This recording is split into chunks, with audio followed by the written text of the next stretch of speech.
Mtazamaji wa Meki TV, usisahau kusubscribe na kubonyeza alama ya kengele ili uwe wa kwanza kupata taarifa.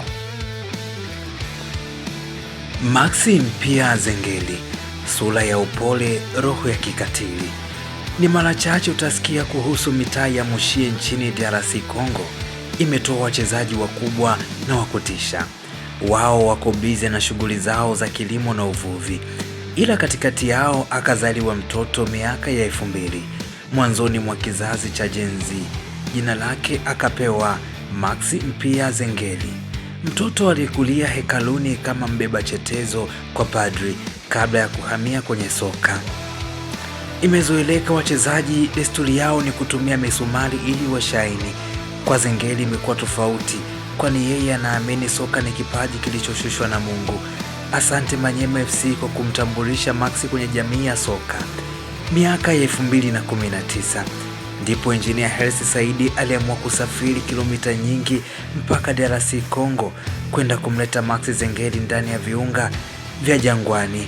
Ni mwaka 2024. Date saved.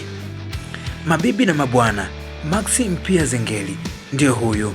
Hakika imeandikwa katika nahau za wahenga, sumu haionjwi kwa ulimi, ila kipaji cha Maxi Zengeli hautokiamini ukisimuliwa, ila mboni za macho yako zisizo na chuki zitatambua ninachosimulia.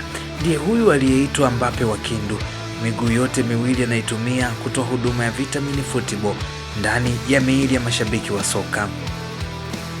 Pengine unahitaji kujua dagaa ni watamu kama hautazingatia harufu ya nyama kwa jirani. Ndivyo ilivyo. Zengeli ni mtaalam kama hautozingatia kivuli cha Pacome na Aziz Ki ndani ya Yanga. Muda wote kuchomekea kama mwalimu wa nizamu. Kacheza tu soka, ila ni mtaalam, ana mambo mengi zaidi. Ana uwezo wa kuhubiri pia neno la Mungu. Kila akifunga kuna ujumbe wa Mungu unasomeka kwenye fulana yake. Sio mchezaji mwenye spidi sana ya kukimbia, ila akili yake na spidi misili ya tanakilishi. Nyie huita kompyuta. Pasi zake ni za uhakika kama zimepimwa na rula. Magoli yake hafungi tu, ila anafunga kuburudisha mpaka wapinzani. Hakika Maxi Zengeli ni mmoja tu. Kama isingekuwa utimu na roho mbaya, basi kila mwenye macho na mtazame Maxi Mpia Zengeli na kisha ampigie makofi kama ilivyokuwa kwa Ronaldo Moreira, Ronaldinho alipopigiwa makofi na mashabiki wa Real Madrid akiwa ndani ya uzi wa Barcelona kwenye uwanja wa Santiago Bernabeu unaomilikiwa na Los Blancos, ukipenda waite Real Madrid ama Hara Madrid. Historia inaonyesha Zengeli hakupita kwenye academy, ila bado anacheza mpira msafi wenye nakshi za kuvutia misili ya cheni za goldi.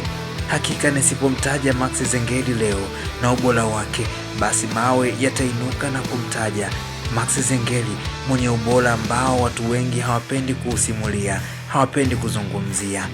Makala hii imeandikwa na kusomwa kwako nami Dr. Meki.